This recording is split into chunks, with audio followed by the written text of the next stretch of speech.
there's been some incredible speakers, so I'm going to try my best to make sure the standard is still kept high. So just quickly before I begin, I'd just like to say a massive thank you to Lou Jane, a massive thank you to Busala.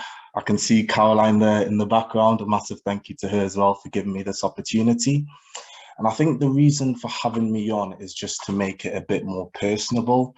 Often at times we look at facts and figures and it'll be like successful has helped 5,000, 6,000 people, but their names, they're individuals that have names, you know, they've helped David, they've helped Abdul, they've helped Sarah, they've helped Mike.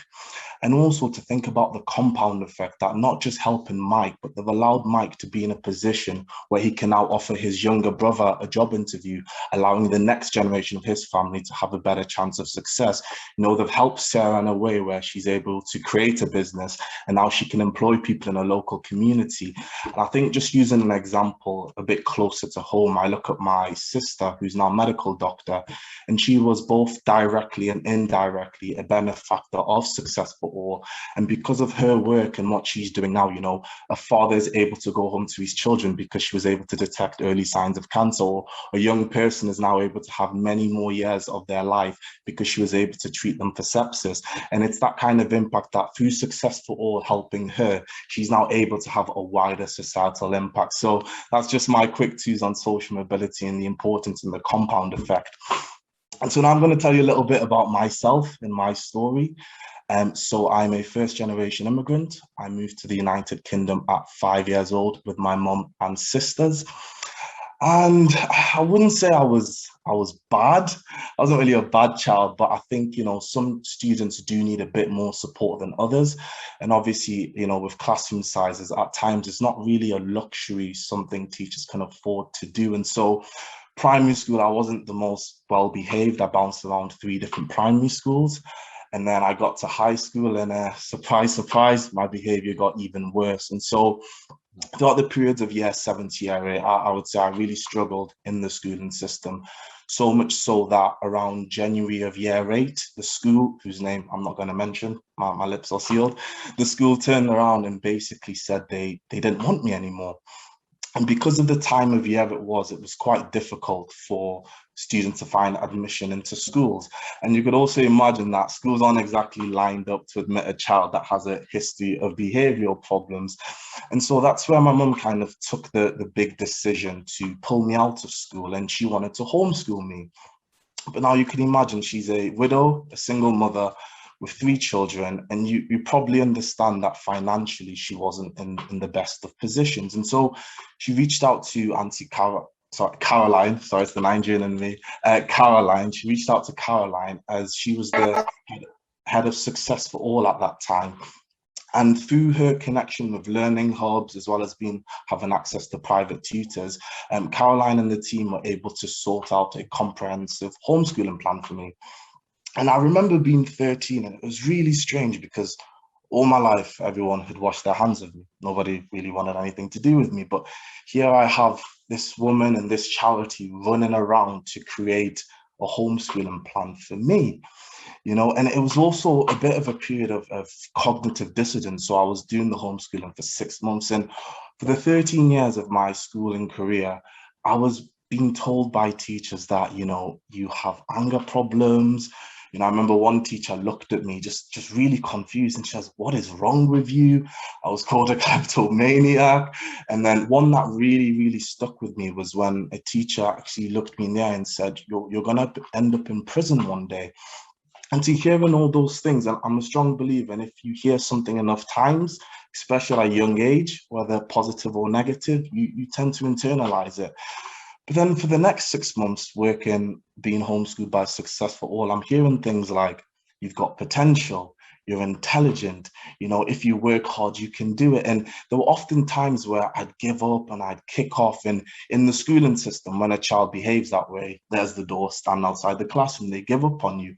But it was really, really confusing to see that when I'd go through these spells, the volunteers would sit there, be patient, and work through with me.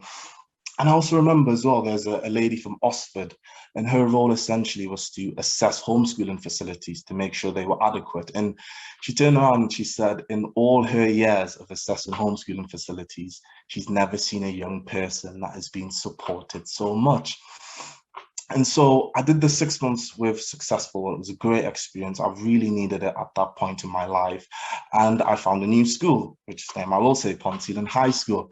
And you would think after all the things I'd been through and all the support I'd received, I'd go into school and I'd learn and knuckle down. But, 13, I probably wasn't still there quite yet. And so my first year of being back into the schooling system was quite difficult. And then it got to around year 10.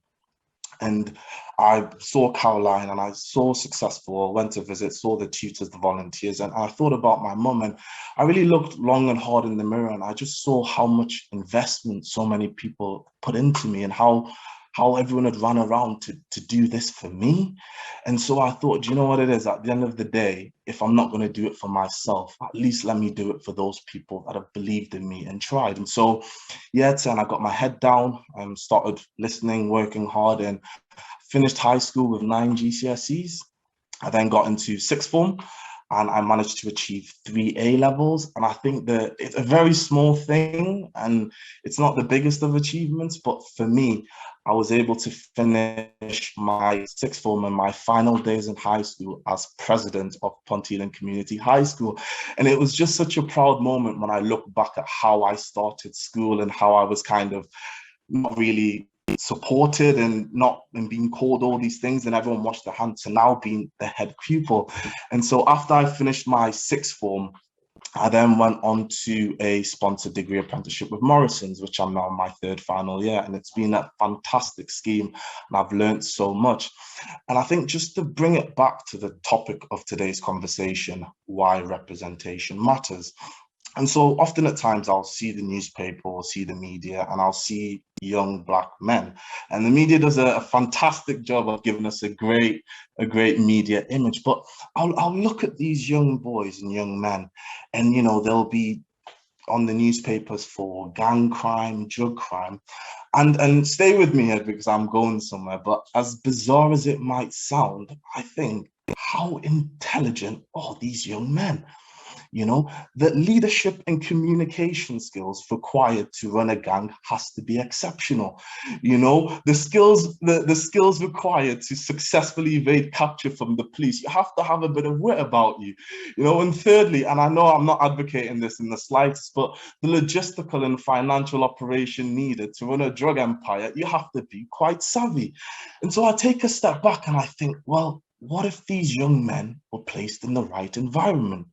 Because in the right environment, these young men become your accountants, they become your managers, they become your CEOs, they become your lawyers, they become your social workers.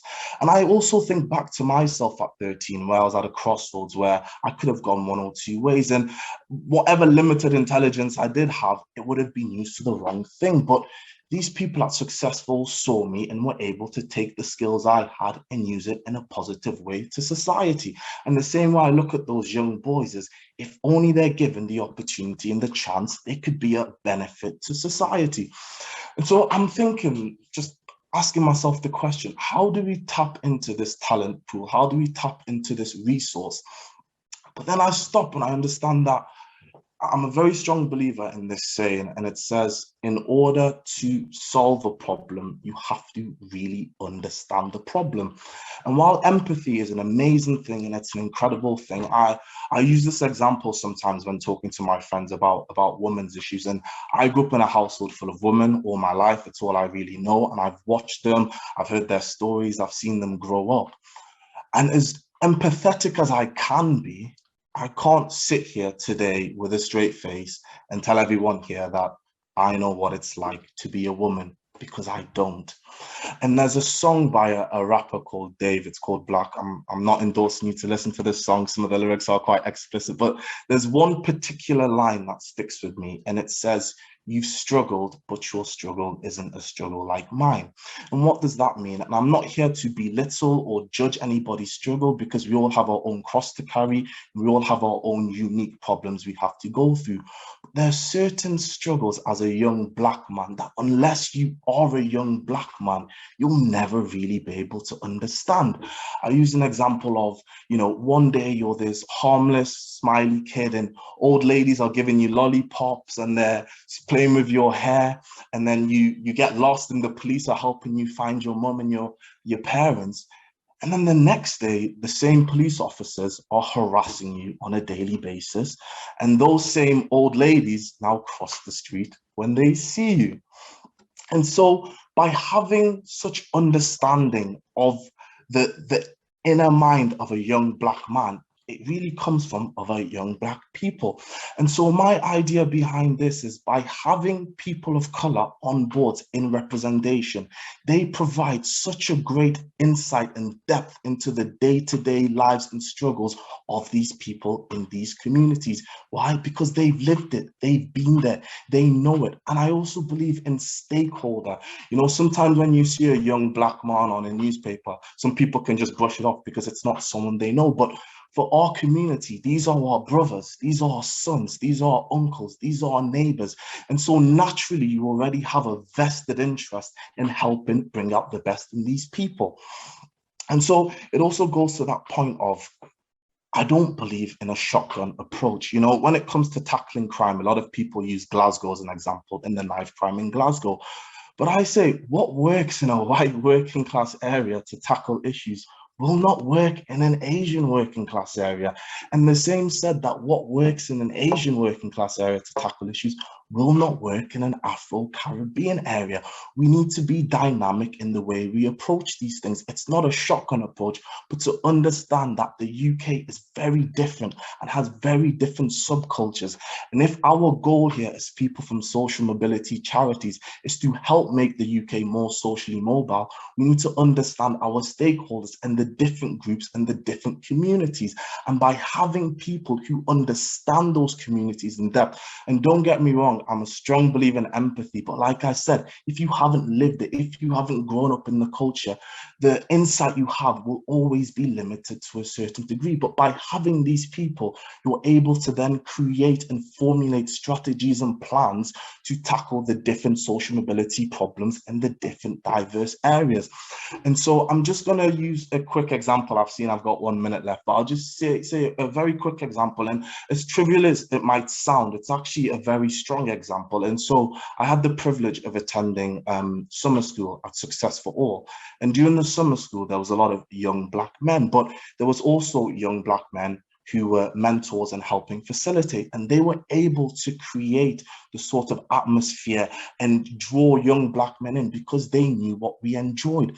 And as trivial as it sounds, like I said before, but for every single hour I spent in summer school was an hour I wasn't on the street corner. For every hour I spent in summer school was an hour I wasn't getting groomed by a gang or getting involved in God knows what. And it's those things, it's those times that really make the pivotal change in young people's lives. So thank you for listening. And I think just to summarize really quickly is, the UK is diverse, it's different, and social mobility should be for all communities and all cultures within the UK. So thank you everybody for listening to my talk.